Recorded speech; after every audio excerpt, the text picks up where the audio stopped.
What's going on, ladies and gentlemen? I am addicted to carrying serrated edge again. That's it. That's the video. Let's get some cardboard off of there. Look at this bad boy. What a unit. This is a ZDP Endura, long discontinued. And let me tell you how this happened. The other day I was going through some of my knives that are not on display. I just have them in a drawer. And I ran into this little guy. This is the serrated edge Cricut. I don't know if you guys remember this one. You can see she was doing some work here, and I was just loving it. Just loving it.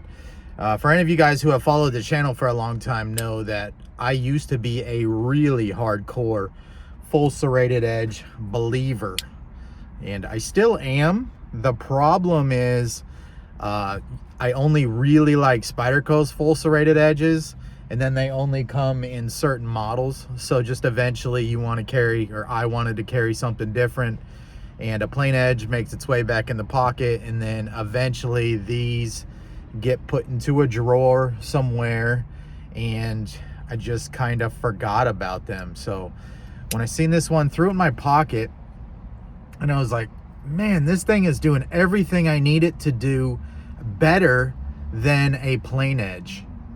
And then it hit me all of a sudden after about 4 days or so of work carry with this VG10 Cricut. What do you think happened? Yep, she got dull. And not that I don't like steels that sharpen easily. VG10 is a good blade steel. It's gets really sharp and fairly fast. It's not hard to keep it sharp.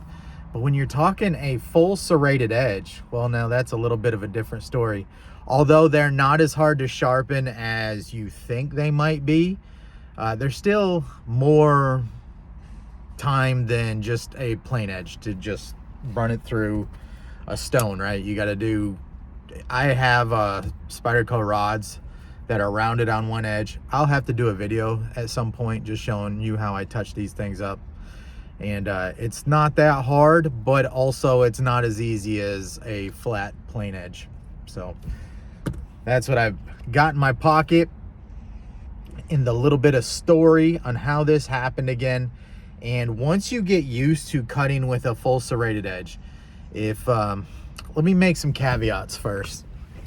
Because all serrations are not the same, they're not created equal, I feel like Spyderco does them best. The only other companies that I believe make a full serrated edge is Cold Steel and Microtech. And I don't have any experience with Microtech's serrated edges. But a Spyderco serrated edge is unlike that cheap gas station knife that you had with the combo edge. If that's your only basis on what serrations can do, I think you owe it to yourself to try some Spyderco serrations if you want to, if you're interested. You know, it doesn't matter to me. I'm just telling you from a user standpoint, the way that they bite down into whatever you're cutting, even cardboard, right? They bite first, and you can push cut with them. You can kick the blade down a little bit, so you kind of like are sliding these serrations through. They still push cut if they're sharp enough. And just because of the way that they're so aggressive, they bite down into like deep plastic zip ties. I cut a lot of shrink wrap off big pallets of wine that has been wrapped and wrapped and wrapped and wrapped. Each one of these serrations digs into the wrap, and then as you slice it down, it's not like a plain edge, right? And a sharp plain edge will do the job. I mean, we all know that. But it is a really cool experience to cut with a full serrated edge. I'll say that. I couldn't say one's better than the other, but to completely dismiss a full serrated edge, I think is also wrong if you're like a user enthusiast. That's maybe what I would call myself. I'm more interested in using, and then the art and the rarity and the coolness kind of comes second.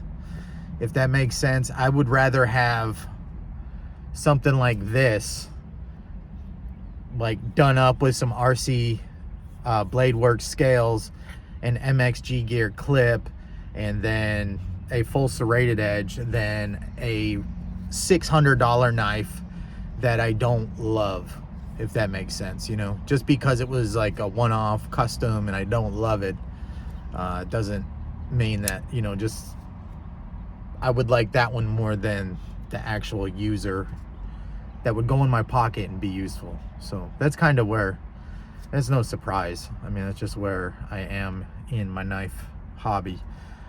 This pairing has been great. This is a ZDP Dragonfly. Really cool knife. Another one that I had found in the drawer with this. So I don't even know if I tied this stuff together. When I seen the VG10 get dull, I was like, I have another, well, I have a couple serrated edges. I was like, I wonder how my serrated edge military is. Pulled that out because it's S30V, full serrated edge. And it was dull.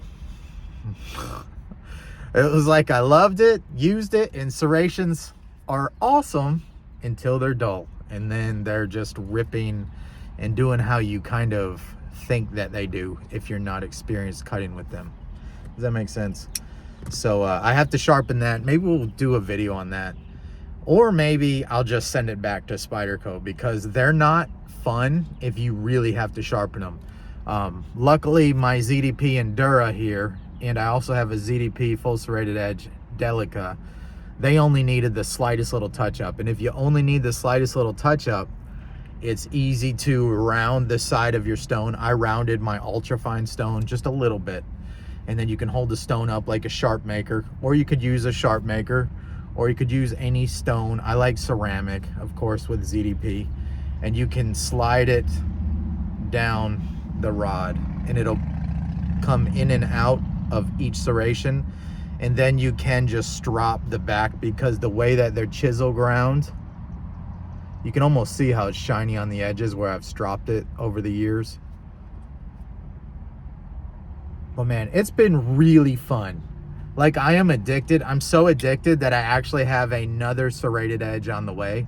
We'll keep that one for another video. But anyways, I feel like the higher end steels, the higher edge holding, paired up with the serrations, are the way to go if you're going to go a full serrated edge, because something like the VG10 is going to cut really well when it's sharp.